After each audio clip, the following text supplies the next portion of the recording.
নমস্কার, জি 24 ঘন্টায় আপনাদের স্বাগত। শুরু করছি ক্রস ফায়ার। সবার নজর ফুরফুরা শরীফের দিকে, কারণ ফুরফুরা শরীফে এই প্রথমবার সরাসরি রাজনীতি প্রবেশ করেছে। এর আগে আমরা দেখেছি বিভিন্ন রাজনৈতিক দল ফুরফুরা শরীফের শরণ নিয়েছে ভোট ব্যাংক নিজেদের দিকে টানতে। আর এবার প্রথম ফুরফুরা শরীফের কোনো পীরজাদা তিনি নিজে একটা দলই খুলে ফেললেন। আব্বাস সিদ্দিকীর ইন্ডিয়ান সেকুলার ফ্রন্টের আনুষ্ঠানিক সূচনা হয়েছে এই মাসেরই, জানুয়ারি মাসেরই শেষ দিকে। অন্যদিকে তহা সিদ্দিকীদের মন টানতে ফিরহাদ হাকিমরা আজ আর কিছুক্ষণের মধ্যেই পৌঁছে যাচ্ছেন ফুরফুরা শরীফে। রাজ্যে মিমের যে প্রবেশ, তাকে কেন্দ্র করে এই মুহূর্তে সমস্ত পক্ষ, সমস্ত শিবির ঘর গুছানোর চেষ্টা করছে। আর তাই নিয়ে আমাদের আজকের ক্রস ফায়ার। আর কিছুক্ষণের মধ্যেই ফুরফুরা শরীফে তহা সিদ্দিকীর কাছে পৌঁছে যাবেন ফিরহাদ হাকিমরা। সেখান থেকে আমাদের সঙ্গে থাকবেন প্রবীর চক্রবর্তী, আমাদের প্রতিনিধি। আমাদের সঙ্গে এই আলোচনায় রয়েছেন বিজেপির পক্ষ থেকে তরুণজ্যোতি তিওয়ারি, তৃণমূল কংগ্রেসের পক্ষ থেকে তৃণাঙ্কুর ভট্টাচার্য, কংগ্রেসের পক্ষ থেকে শাহিদ ইমাম এবং রয়েছেন রাজনৈতিক বিশ্লেষক শুভময় মৈত্র। আলোচনায় যাওয়ার আগে একবার দেখি ফুরফুরা শরীফে তহা সিদ্দিকী ফিরহাদ হাকিম বৈঠক, সেই বৈঠকের দিকে তাকিয়ে গোটা রাজনৈতিক মহল। শুক্রবার থেকে রাজ্যে আসা শুরু করবেন মিমের কেন্দ্রীয় পর্যবেক্ষকরা। এই নেতারাই আব্বাস সিদ্দিকীর সঙ্গে জোট নিয়ে কথাবার্তা চালাবেন। মিম আব্বাসের বিরুদ্ধে তহায় কি তৃণমূলের তাস?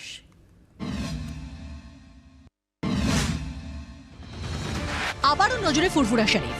মঙ্গলবার ফুরফুরায় পীরজাদা তহা সিদ্দিকী ফিরহাদ হাকিম বৈঠক।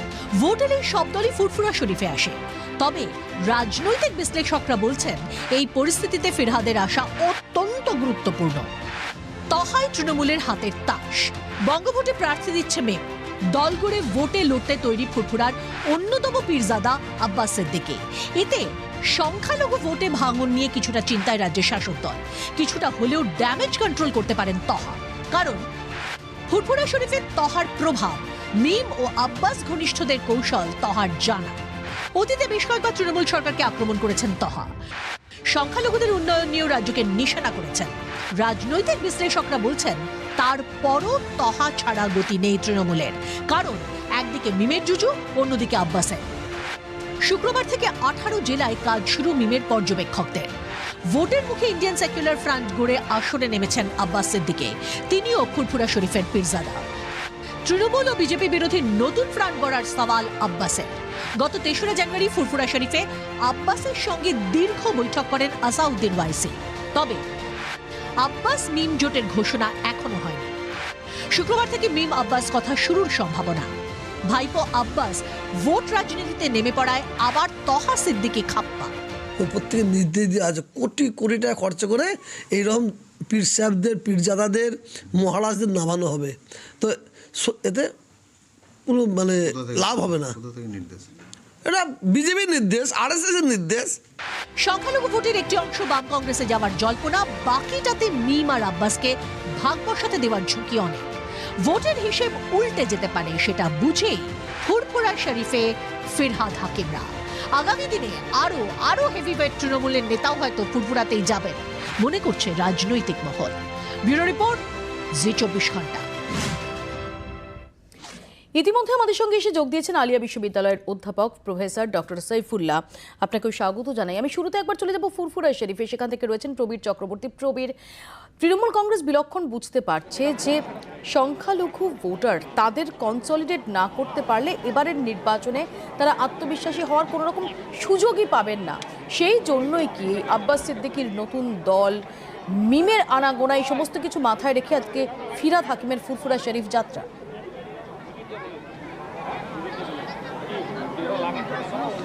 হ্যাঁ, একদমই মৌপিয়াদি একদমই সেদিকেই কিন্তু ইঙ্গিত করছে বিষয়টা, যে আর কিছুক্ষণের মধ্যে এই ফুরফুরা শরীফে এসে উপস্থিত হবেন তৃণমূলের 2 প্রথম সারির নেতা। এক ফিরহাদ হাকিম, যার উপর একটা দায়িত্ব রয়েছে এই ফুরফুরা শরীফের সঙ্গে কথা বলা, আলোচনা করার, এবং অনুব্রত মণ্ডল, বীরভূমের অনুব্রত মণ্ডল, তিনিও আর কিছুক্ষণের মধ্যে এই ফুরফুরা শরীফে এসে উপস্থিত হবেন। এবং তহা সিদ্দিকীর সঙ্গে তাদের একটা বৈঠক হওয়ার কথা আছে। তার আগে একটা সামাজিক অনুষ্ঠান আছে, সেই সামাজিক অনুষ্ঠানে তহা সিদ্দিকীর সঙ্গে একই মঞ্চে উপস্থিত থাকবেন অনুব্রত মণ্ডল এবং ফিরহাদ হাকিম। স্বাভাবিকভাবে নির্বাচন যত এগিয়ে আসছে, একদিকে যেমন আব্বাস উদ্দিন সিদ্দিকী মিমের যে ফ্রন্ট, সেই ফ্রন্ট গঠন হচ্ছে মিমের পর্যবেক্ষকরা তারা আসতে শুরু করবে না কয়েকদিনের মধ্যেই পশ্চিমবঙ্গে। অন্যদিকে ফুরফুরা শরীফে তোহা সিদ্দিকী তারা তৃণমূল কংগ্রেসের সঙ্গে একটা সমর্থনের জায়গায় যাচ্ছে। তৃণমূল কংগ্রেস চাইছে যে তোহা সিদ্দিকী সরাসরি সমর্থন করুন নির্বাচনে তৃণমূল কংগ্রেসকে। একদিকে আব্বাস উদ্দিন সিদ্দিকী, আসাদুদ্দিন ওয়াইসি, অন্যদিকে তোহা সিদ্দিকী। তৃণমূল কংগ্রেস যেমন তো ফুরফুরা শরীফের শরণাপন্ন হতে চলেছে, আর কিছুক্ষণের মধ্যেই তারা যেমন বৈঠক করবেন এবং তারা কিন্তু চাইছেন যে সরাসরি তোহা সিদ্দিকী তাকে সমর্থন করুক। আব্বাস উদ্দিন সিদ্দিকের সঙ্গে তোহা সিদ্দিকীর কোথাও না কোথাও একটা মনোমালিন্য রয়েছে, এটা বোঝা যাচ্ছে। এবং আমি সেই এখানে জায়গা থেকে আসবো দাঁড়িয়ে আবারও তোমার কাছে আব্বাস উদ্দিন প্রবীর সিদ্দিকীর পরবর্তীকালে এবং উল্টো ফিরহাদ হাকিম, অনুব্রত মণ্ডলরা সেখানে পৌঁছলে সেই ছবি এবং তাদের বক্তব্য আমরা শোনাবো দর্শকদের। আপাতত তোমাকে ধন্যবাদ, তোমার কাছে আমরা পরবর্তীকালে আবারও ফিরবো। আমি তৃণাঙ্কুরের কাছে চলে যাবো সরাসরি। তৃণমূল যে বুঝতে পারছে যে সংখ্যালঘু ভোট যদি কনসলিডেটেড না থাকে তাহলে তৃণমূলের জন্য একেবারেই স্বস্তিদায়ক জায়গা নয়, কারণ আমরা বিগত নির্বাচনগুলো সাম্প্রতিক অতীতে দেখেছি যে সেখানে সংখ্যালঘুরা আস্থা রেখেছেন মমতা বন্দ্যোপাধ্যায়। এবার কি তাহলে আব্বাস সিদ্দিকীর নতুন দল বা মিমের আনাগোনা সেটা কিছুটা হলেও চিন্তার ভাঁজ ফেলছে তৃণমূলের কপালে? প্রথমেই বলি, এটা আপনাদের ভ্রান্ত একটা ধারণা। কারণ মমতা বন্দ্যোপাধ্যায় যখন উন্নয়ন করেছেন, উনি কোনো একটা জাতি, কোনো একটা সম্প্রদায় বা বর্ণকে দেখে করেননি। মমতা বন্দ্যোপাধ্যায় যে কথা বলেন, এটা সর্বধর্ম সহিষ্ণুতা আমাদের সর্বপ্রথম প্রমাণ, এবং এই বাংলা সর্বধর্ম সহিষ্ণুতার আগেও প্রমাণ করেছেন। মমতা বন্দ্যোপাধ্যায় সকলকে নিয়ে চলেন, উন্নয়ন সকলের জন্য, এবং আমরা সকলের হয়ে কাজ করি। এবং আজকের যে যাত্রাটা আপনারা দেখাচ্ছেন, এটা নন পলিটিক্যাল প্রোগ্রাম, এটা কিন্তু প্রথমবার নয়। সম্মানীয় ববি হাকিম সাহেব এর আগেও বহুবার গেছেন, তাই এটাকে এর মধ্যে রাজনৈতিক খোঁজার কোনো জায়গা নেই।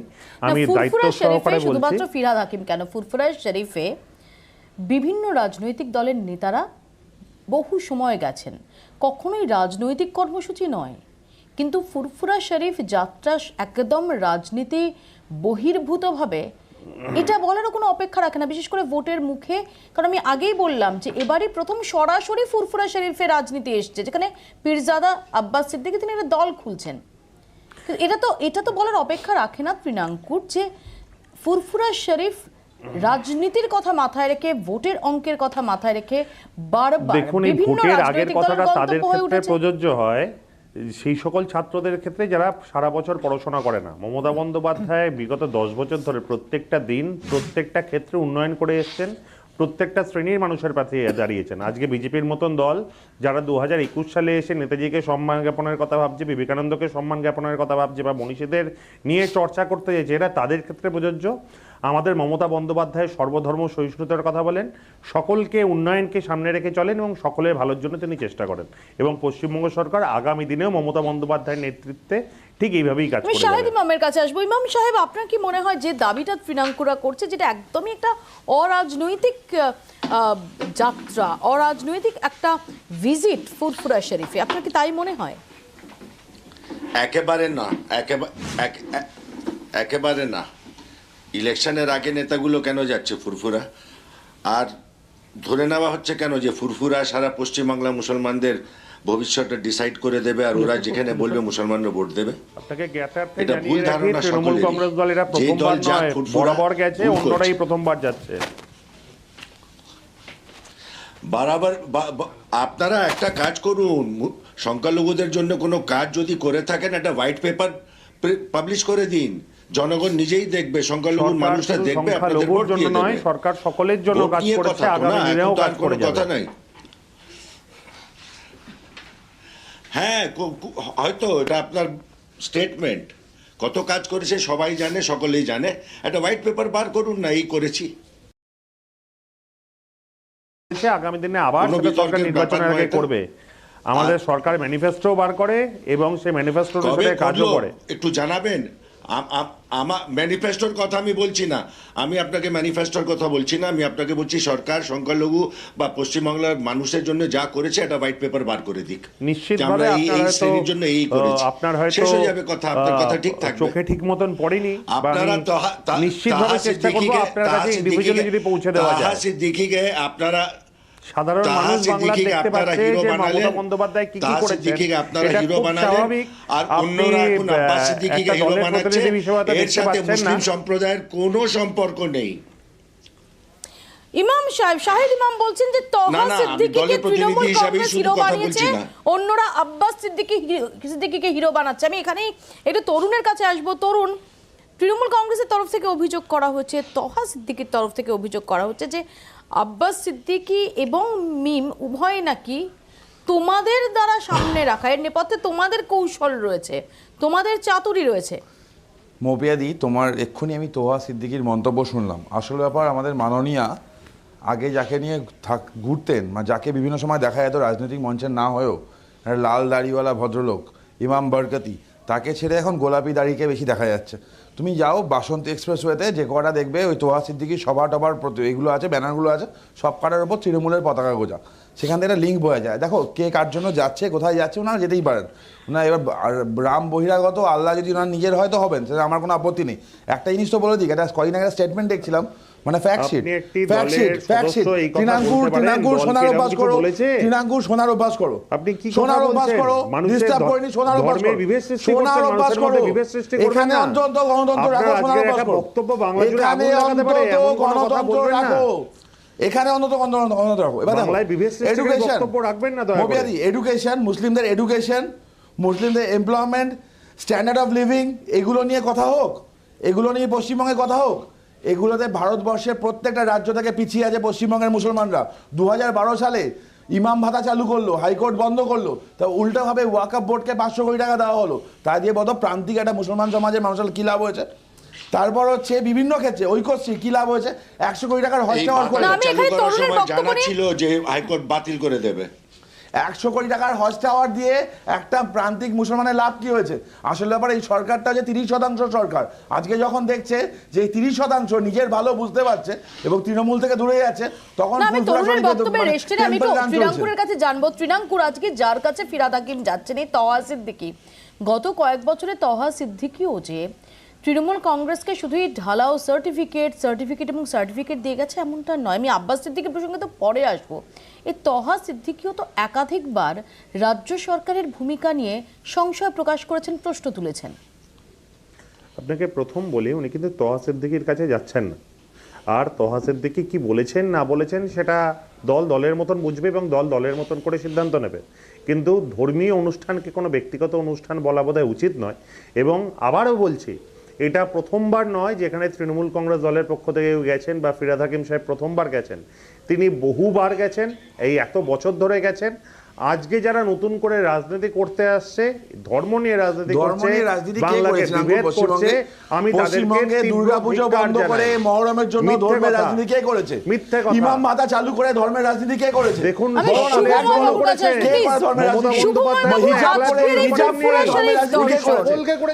নিতান্তই একটা অরাজনৈতিক, কোট আনকোট অরাজনৈতিক ভিজিট বলা যায়। দেখুন, আমি অত্যন্ত সাবধানে বক্তব্য রাখবো এই বিষয়ে, এবং সেইখানে বলতে হয় আজকে তৃণমূল বা বিজেপি বা সিপিএম বা কংগ্রেসের প্রতিটি নেতার যদি অক্ষাংশ দ্রাঘিমাংশ দেখেন, তারা পশ্চিমবঙ্গের মধ্যে এক জায়গা থেকে অন্য জায়গা অবধি হেঁটে গেছেন। এবার তার মধ্যে প্রত্যেকটি মানুষ যে এক জায়গা থেকে অন্য জায়গায় হেঁটে গেছেন, সেইখানে তাদের হাঁটার পথে বিভিন্ন ধর্মের বিভিন্ন মানুষ পড়েছেন, তাদের প্রত্যেকের সঙ্গে কারুর কথা হয়েছে। এবার এই বিশেষ ব্যাপারটা আলোচনা হচ্ছে কেন?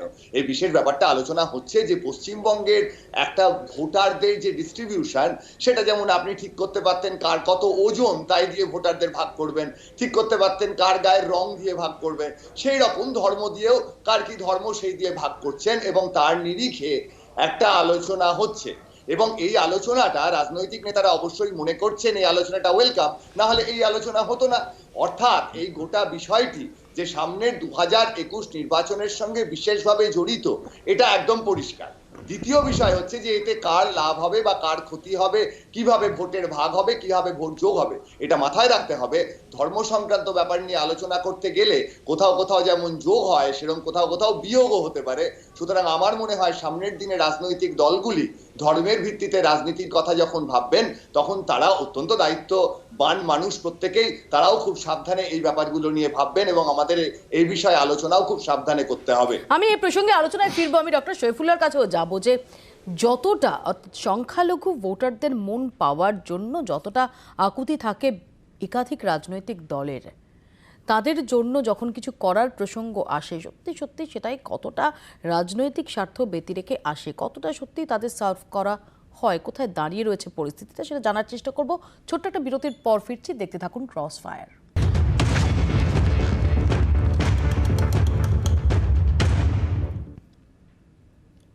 ফিরে এলাম বিরতির পর। আমি ডক্টর সৈফুল্লাহর কাছে আসবো। ডক্টর সৈফুল্লাহ, আমরা যেভাবে ভোটের কথা মাথায় রেখে বিভিন্ন রাজনৈতিক দলকে কখনো ফুরফুরা শরীফ যেতে দেখি বা নানাভাবে সংখ্যালঘুর মন টানার চেষ্টা করতে দেখি, গ্রাউন্ড লেভেলে সার্ভ করার ক্ষেত্রে, কাজ করার ক্ষেত্রে কতটা আন্তরিকতা থাকে আর কতটা ভোটের অঙ্ক থাকে?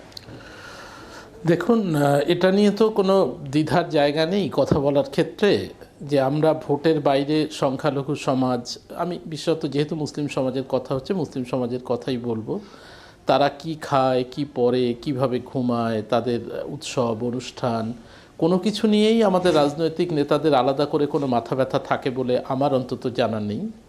এমনকি ওই বিশেষ বিশেষ দলের মধ্যে সংখ্যালঘু প্রতিনিধি যারা থাকেন তারাও তাদের দলের অন্দরমহলে এ নিয়ে কোনো কথা বলেন কিনা আমাদের জোর সংশয় আছে।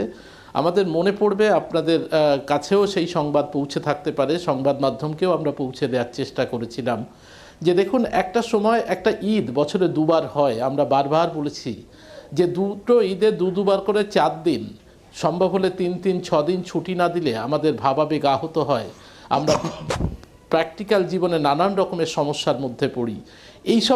এইসব সমস্যাগুলোই তো আমাদের সামাজিক সমস্যা, আমাদের দৈনন্দিন জীবনের সমস্যা। সেই সমস্যাকে কিন্তু কোনোদিন আমরা সামনে আনতে পারিনি। আমি আসবো আপনার কাছে ডক্টর সৈফুল্লাহ। এখানে আব্বাস সিদ্দিকী কয়েকদিন আগেই জি 24 ঘন্টার অনুষ্ঠানে অভিযোগ করেছিলেন যে কিছু কাজ হলেও তৃণমূল কংগ্রেসের উদ্দেশ্যে অ্যাকচুয়ালি তিনি নিশানা করেছিলেন, যে তিনি বলেছিলেন কিছু কাজ করেছে কিন্তু তার থেকেও বেশি নেতিবাচক দিক রয়েছে, এমনই অভিযোগ ছিল আব্বাস সিদ্দিকীর। শুনুন।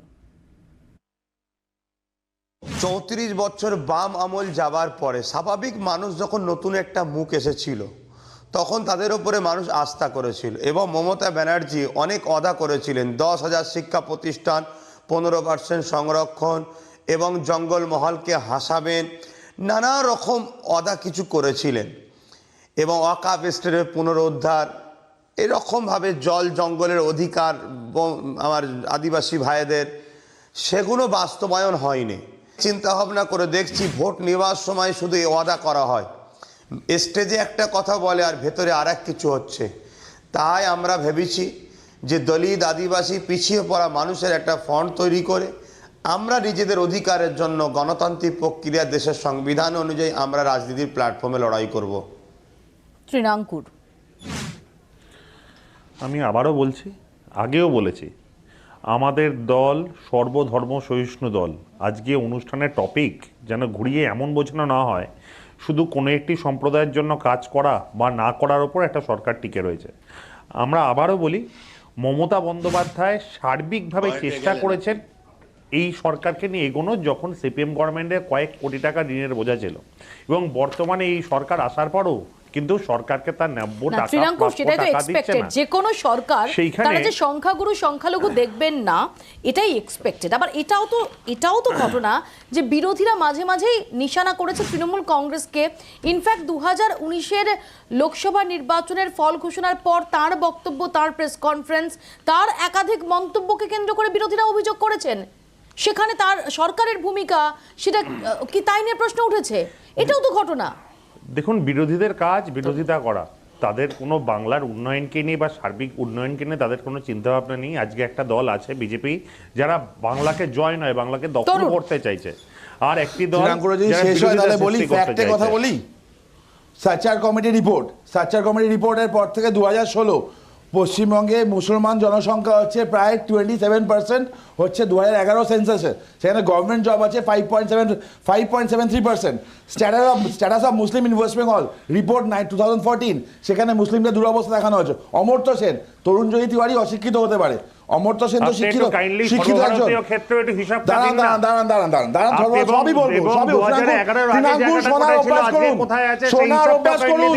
এখানে অর্ধসত্য অন্তত তুলে ধরবেন সহিষ্ণুতা না। বজায় রাখুন, সোনার উপবাস করুন। অর্ধসত্য তুলে ধরবেন না। কাইন্ডলি 2011 সালের আগে কোথায় ছিল, আজকে কোথায় আছে, এবং 1% মুসলিমরা চাকরি করে, কোন 1% জায়গায় আছে, মুসলিম। কাইন্ডলি হিসাব ওয়েস্ট দিন। বেঙ্গলের মুসলিমরা হচ্ছে ইকোনমিক্যালি মোর ডিপ্রাইভড, পুরো ভারতবর্ষের মধ্যে সবথেকে খারাপ। আমি বলছি না, আমি তরুণ আমি বলছি সর্বভারতীয় ক্ষেত্রে হিসাব দিন, এবং 2011 সালের আগে আমার কোথায় রিপোর্ট আছে না সেটা দিন। দিনাঙ্কুর, তোমার দিদির সরকারি রিপোর্ট হিসাব না, দিন। এটা অমর্ত্য সেনের রিপোর্ট, বিভিন্ন স্ট্যাটাস রিপোর্ট তাই বলছে, আপনি দেখান, বিভিন্ন আমাকে সংস্থার লিংক রিপোর্ট দেখান। বলছে। আপনি তুমি খবরে দেখে আমাকে না, একটা লিংক পড়াশোনা দেখান, করো প্লিজ একটু, আপনি খালি প্লিজ পাঠান। দিদি করলে তো হবে না, প্লিজ পাঠান। পড়াশোনা করতে হবে, আপনাকে বলছি খালি প্লিজ দিদির নাম পাঠান। করতে হবে আপনাকে না, প্রশ্ন পড়াশোনা করছি, একটা করো। প্রশ্নের উত্তর দিন। সাচ্চার কমিটি রিপোর্ট দেখো, 2011 সালের আগে সাচ্চার সংখ্যাটা কোথায় কমিটি ছিল? রিপোর্ট দেখো, 2011 সাল আজকে থেকে আমি হিসাব আসবো, দেখো, শাহিদ ইমাম কিছু বলছেন, ইমাম সাহেব, please।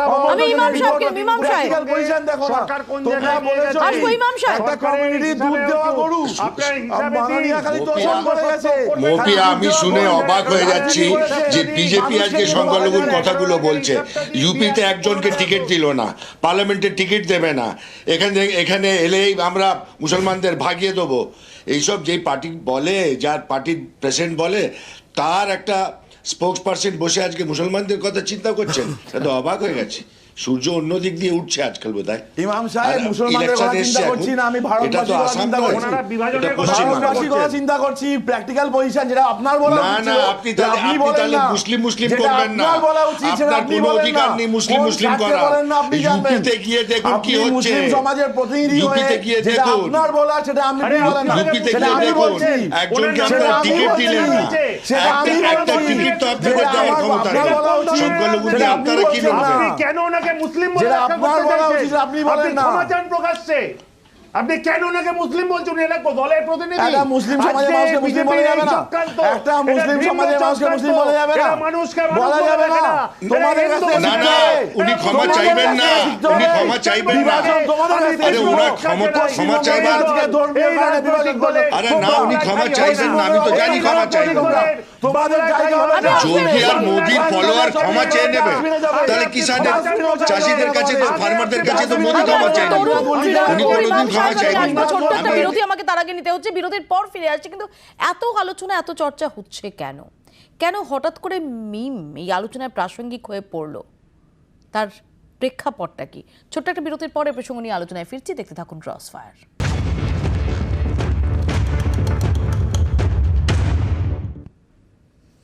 ভোট হলে দুটো ডেস্টিনেশন পাক্কা, ব্রিগেড চলো আর চলো ফুরফুরা শরীফ। ভোটের মুখে নেতাদের ফুরফুরা শরীফে যাওয়ার চল বহু পুরনো। বাম, তৃণমূল, কংগ্রেস কোনো দলই ফুরফুরা শরীফকে উপেক্ষা করতে পারে না।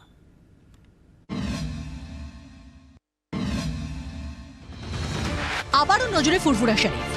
মঙ্গলবার ফুরফুরায় পীরজাদা তহা সিদ্দিকী, ফিরহাদ হাকিম বৈঠক। ভোট এলে সব দলই ফুরফুরা শরীফে আসে। তবে রাজনৈতিক বিশ্লেষকরা বলছেন এই পরিস্থিতিতে ফিরহাদের আসা অত্যন্ত গুরুত্বপূর্ণ। তহাই তৃণমূলের হাতের তাস। বঙ্গভোটে প্রার্থী দিচ্ছে মেম। দল গড়ে ভোটে লড়তে তৈরি ফুরফুরার অন্যতম পীরজাদা আব্বাস সিদ্দিকী।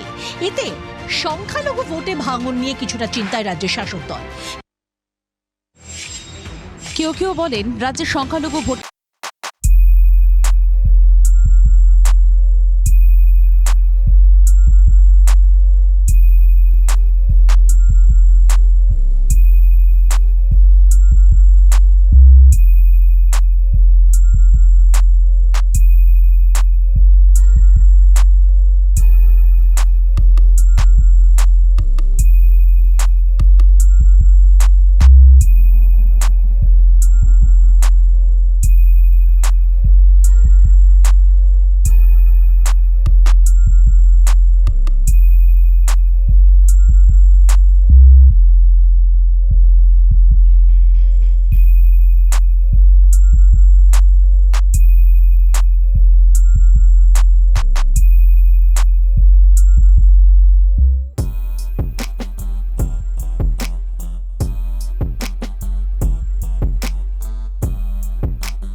জি24 ঘন্টা।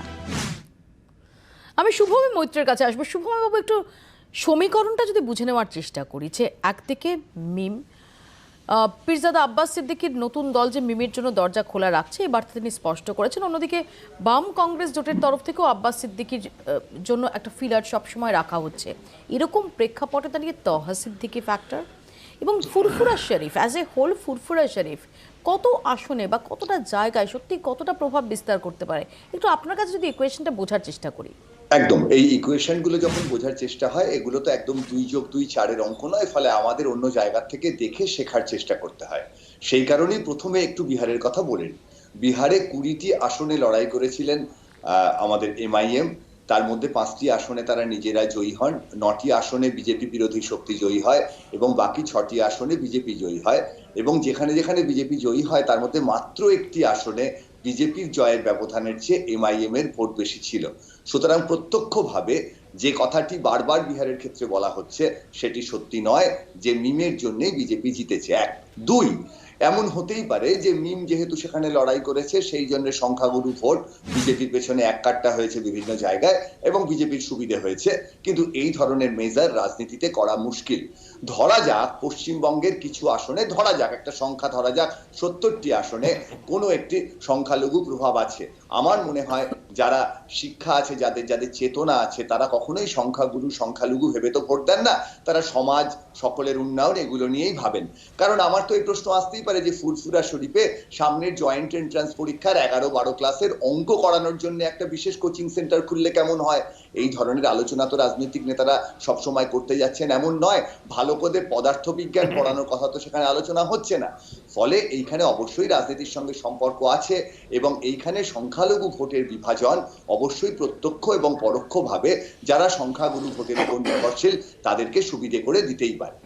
আমি ইমাম সাহেবের কাছে আসবো এখানে, যেহেতু বিহারের প্রেক্ষাপটটা তুলে ধরলেন শুভময় বাবু, যে বিহারের সঙ্গে যদি আমরা দেখি বাংলার একটা তো এই মুহূর্তে দাঁড়িয়ে মৌলিক ডিফারেন্সও আছে ইমাম সাহেব। কারণ আমি বলছি, এই প্রশ্নটা আপনাকে করছি তার কারণ হচ্ছে যে বাম কংগ্রেসও একই রকমভাবে, বিশেষ করে মুর্শিদাবাদ মালদায় তো কংগ্রেস ভীষণভাবেই এই সংখ্যালঘু ভোটের দিকে তাদের নজর রেখেছে। আমার এখানেই প্রশ্ন যে বিহারে এই গোটা ইকুয়েশনটা হয়েছে আমরা জানি, কিন্তু একই সঙ্গে মনে রাখতে হবে যে বিহারে বিজেপি বা এনডিএ তারা এর আগেও ক্ষমতায় এসেছে, অর্থাৎ সেখানে তারা টেস্টেড। কিন্তু পশ্চিমবঙ্গের সংখ্যালঘু মানুষ এখনো অবধি একটা বড় অংশ তারা বিজেপিকে এই মুহূর্তে ভীষণ আনওয়ান্টেড ভাবে বলে রাজনৈতিক মহল মনে করে।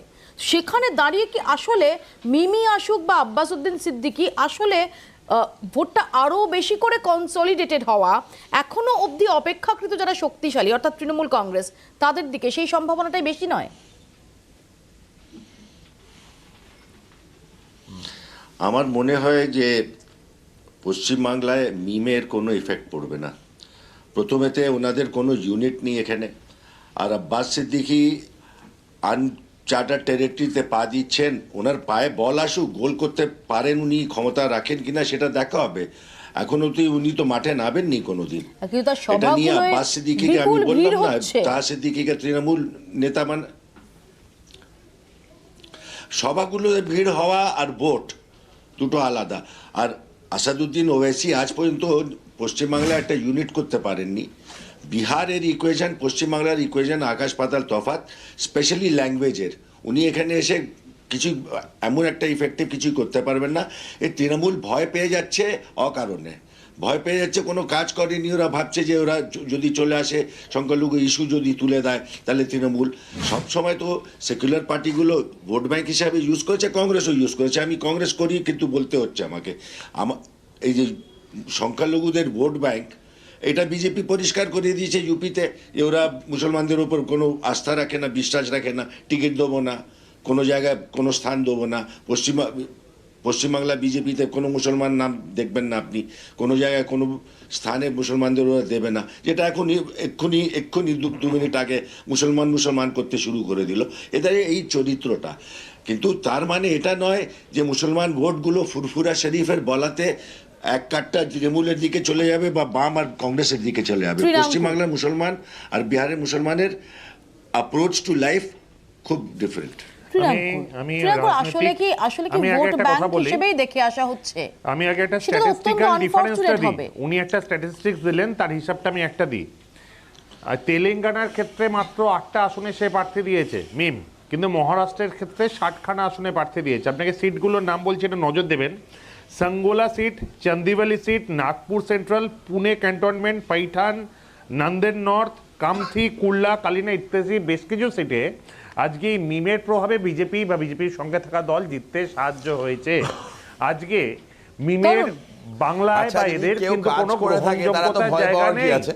কেউ কাজ করে, মাননীয় মমতা বন্দ্যোপাধ্যায় তো কাজ করেছেন, তো মুসলিম সম্প্রদায়ের জন্য উনি কাজ করেছেন বলে গিয়ে বলুন যে মুসলমান সম্প্রদায়ের জন্য আমি এই কাজগুলো করেছি। তৃণমূল এই কনফিডেন্সটা রাখছে না কেন? গিয়ে বোঝা তৃণমূলের এই কনফিডেন্সটা নেই কেন? 100 কোটি টাকার হজ যে মমতা ব্যানার্জি এত বড় সেকুলার ফটোগ্রাফ সারা পশ্চিম বাংলায় তৃণমূল রাখছে না কেন? ইমাম বাদা দিয়ে ভয় পেয়ে যাচ্ছে কেন? লাভটা হয়েছে আনএডেড মাদ্রাসা, আনএডেড মাদ্রাসার জন্য কিছু হয়েছে দেখা? মাদ্রাসা টিচারদের উপর লাঠি চার্জ করলো কয়েকদিন আগে, মাদ্রাসা টিচারদের উপর কয়েকদিন আগে লাঠি চার্জ করলো। এরা বলছে এরা সংখ্যালঘু ভোট চায়।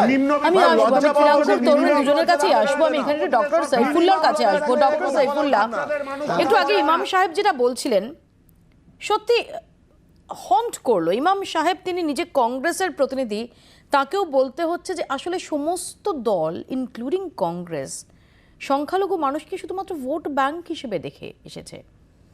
এই বিষয়টা সত্যিই কতটা আনফর্চুনেট এবং কিভাবে আপনাকে ভাবায় যখন আমরা স্বাধীনতার এত বছর পরেও একটা ধর্মনিরপেক্ষ দেশে এখনও সংখ্যালঘুদের যদি ভোট ব্যাংক হিসেবে দেখি, সংখ্যালঘু ভোট ব্যাংক হিসেবে যদি দেখে রাজনৈতিক দলগুলো, সেটা আসলে তো গোটা সিস্টেমটার প্রতিও জাস্টিস নয়। আমি বলবো শুধু সিস্টেমের প্রতি নয়, নিজের প্রতিও আমরা জাস্টিস আসছে না।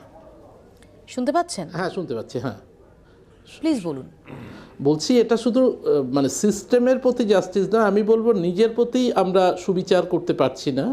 একটু আগে তরুণজ্যোতিবাবু যেটা বলছিলেন যে তিনি ভারতীয়ত্বকে সামনে এনেছেন, আমি তাকে প্রশ্ন করতে চাই যে হঠাৎ আজকে এই কথা আপনার মনে পড়লো কেন? আপনি বলুন না, মুসলিম আপনার মানচিত্রে রয়েছে, আপনি এই কথা বলার জন্য আমার তো সংশয় হয় আপনার ঊর্ধ্বতন কর্তৃপক্ষ আপনাকে শোকজ করবেন। আপনি বলুন আপনার কজন সাংসদ রয়েছে, কটা রাজ্যে কজন বিধায়ককে আপনারা দিতে পেরেছেন? স্যার একটা প্রশ্ন আছে, না না না, আপনি বলতে দিন প্লিজ, প্লিজ বলতে দিন। তরুণজ্যোতিবাবু এভাবে বলবেন না। আপনি কথা বলেছেন আমি শুনেছি, আমি শুনেছি আপনি সংসদীয় আপনি আমাকে আমার কথা বলতে দিন। আপনি যখন বলেছেন আমি কোনো কথা উত্তর করিনি আপনার, একটু থামুন প্লিজ। এই দায়িত্ববোধটা নিন। যে কথাটা বলতে যাচ্ছিলাম শেষ করতে দেবেন না, আমাকে আমার কথাটা শেষ করতে দিন। আপনি আপনার কথা নিশ্চয়ই বলবেন। তো যে কথা বলছিলাম যে ভারতীয়ত্বই তো আমাদের সাধনা, সেই সাধনার পথে যারা প্রতিবন্ধকতা তৈরি করেন তারা দেশের শত্রু, দশের শত্রু। শাহিদ সাহেব ঠিকই বলেছেন, কেউ আমরা পারেনি বলেই আজ এই সংকটটা তৈরি হয়েছে। ফুরফুরা শরীফ পবিত্র ধর্মক্ষেত্র, সেখান থেকে উঠে আসছে রাজনীতি, তাদেরকে রাজনীতির ময়দানে নামতে হচ্ছে। এটা দুর্ভাগ্যজনক সত্য, কিন্তু এটা বাস্তব। আমি আসবো এই প্রসঙ্গে আলোচনা। একটা ছোট্ট বিরতি আমাকে তার আগে নিতে হচ্ছে, বিরতির পর ফিরে আসছি। দেখতে থাকুন ক্রস ফায়ার।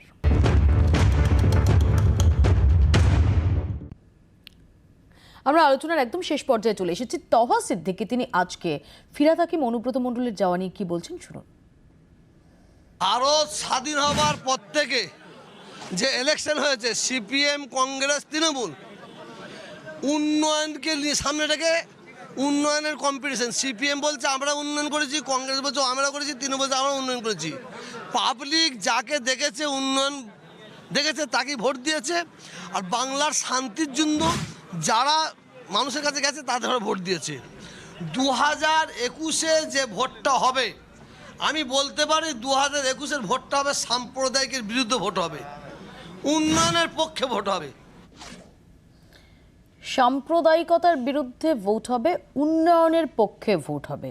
তরুণ এটাকে কিভাবে ইন্টারপ্রেট করছেন? না, খুব ভালো তো, উন্নয়নের জন্য ভোট হোক, কিন্তু যে উন্নয়ন ঘাড়ে পড়ে না, যে উন্নয়ন রাস্তা রাস্তা দাঁড়িয়ে থাকে না, যে উন্নয়ন ভোট বক্সে আটকায় না। সাম্প্রদায়িকতার বিরুদ্ধে মানে কি আসলে আপনাদের বিরুদ্ধে এটা বোঝাতে চাইলেন তোহা সিদ্দিকী? তোহা বাবু কি বলেন না বলেন, উনি ফুরফুরা শরীফের ওখানে দাঁড়িয়ে বহুতবার অনেকবার রাজনৈতিক বক্তব্য করেছেন। উনার বক্তব্যকে পাত্তা দেওয়ার মতো এত খারাপ দিন এখনো ভারতীয় জনতা পার্টির আসেনি। তা ঠিকই বলেছেন, ওনারা আসেনি। দিলীপ ঘোষকে পাত্তা দিতে হবে, যে গরুর দুধে সোনা পায় এবং যে বিভিন্ন সময় ভুলভাল বক্তব্য রাখে। আসলে বিজেপি দলটার কোনো স্ট্যান্স নেই, এরা নিজেরাই জানে না। এরা কখনো হিন্দুর মধ্যে ডিভিশন করছে, কখনো মুসলমানের করছে, কখনো খ্রিস্টানের করছে, কখনো হিন্দুর বিভিন্ন সম্প্রদায় জাতি উপজাতির মধ্যে করছে। বাঙালি মানুষ এদেরকে রিজেকশন করেছেন। পশ্চিমবঙ্গের মুখ্যমন্ত্রী মমতা বন্দ্যোপাধ্যায় সার্বিক উন্নয়নের কাজ করছেন। দুয়ারে সরকার হিন্দু খ্রিস্টান মুসলিম দেখছে না। আজকে সবুজ সাথীর সাইকেল কোনো ধর্ম দেখছে না। আজকে রাস্তা দিয়ে যারা হেঁটে যাচ্ছে কোনো ধর্ম দেখছে না। সর্বোপরি কৃষকদের মধ্যে থেকে দেখছে না, মানুষের সমাজের মধ্যে থেকে দেখছে না। আজকে মমতা বন্দ্যোপাধ্যায় সার্বিক উন্নয়ন নিয়ে কাজ করেন, সেই নিয়ে কাজ করতে থাকবেন।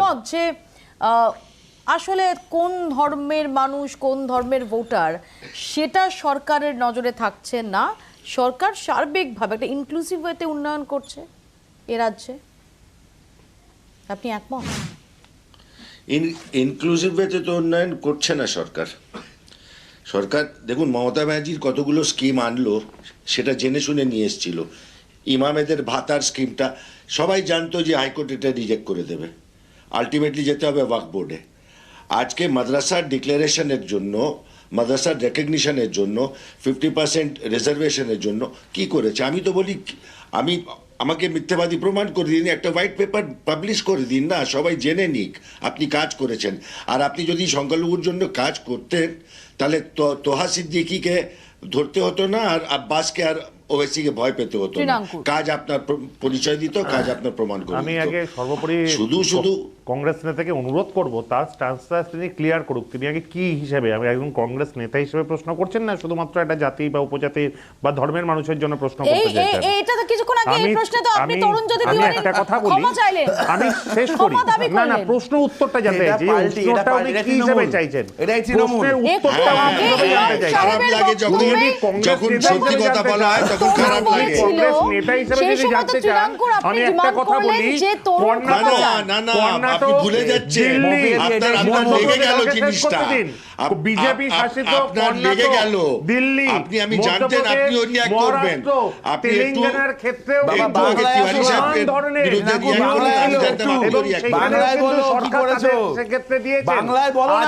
মমতা বন্দ্যোপাধ্যায়ের সরকার সার্বিকভাবে, আজকে উনি একটা স্ট্যাটিস্টিক্স দিচ্ছিলেন না, বিগত 34 বছরে যেখানে তাদের জন্য 34 বছরে ভূত তোমাদের এখনো তারা করছে, কিন্তু তোমাদের 10 বছর হলো কি করলে? বিজেপি বলছে তারা 10 বছরে করলে এটা কি বলো? শুধু মুসলমানদের 34 বছর হয়ে গেছে, এই গল্প পুরনো। 10 বছরে কি করেছে?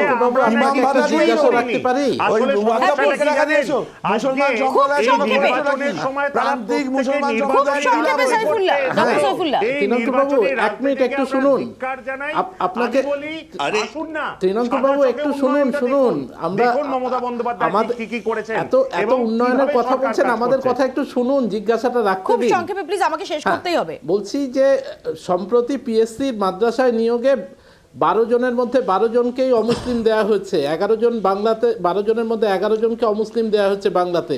এটা কোন ভিত্তিতে? একটা মাদ্রাসা, আপনারা যদি একটা জাতির উন্নতি চান, তাহলে সেখানে মাদ্রাসায় 12 জনের মধ্যে 12 জন অমুসলিম শিক্ষক নিয়োগ করেন আর বলেন যে আমরা উন্নতি চাইছি, আমরা উন্নতি করছি। এই মিথ্যাচার একদম শেষ, ক্রস ফায়ার আমাকে এখানেই শেষ করতে হবে। আমাদের নজর থাকবে ফুরফুরা শরীফের দিকে, আমাদের নজর থাকবে সত্যি মিম বা আব্বাস সিদ্দিকীর ইন্ডিয়ান সেকুলার ফ্রন্ট বা তহা সিদ্দিকীর ইকুয়েশন ভোটের অঙ্কে কতটা প্রভাব ফেলে না ফেলে।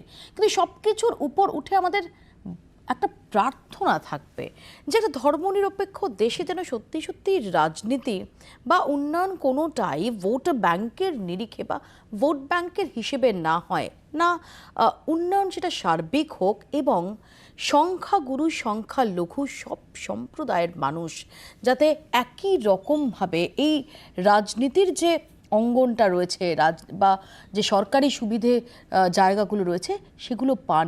শুধুমাত্র কোনো সম্প্রদায় বা গোষ্ঠীকেই যেন ভোট ব্যাংক হিসেবে কোনো দল বিচার না করে, তাহলে কিন্তু এভাবেই বারবার বিভিন্ন রাজনৈতিক দলকে ভোটের মুখে ছুটে ছুটে যেতে হবে নানান ধর্মস্থানে।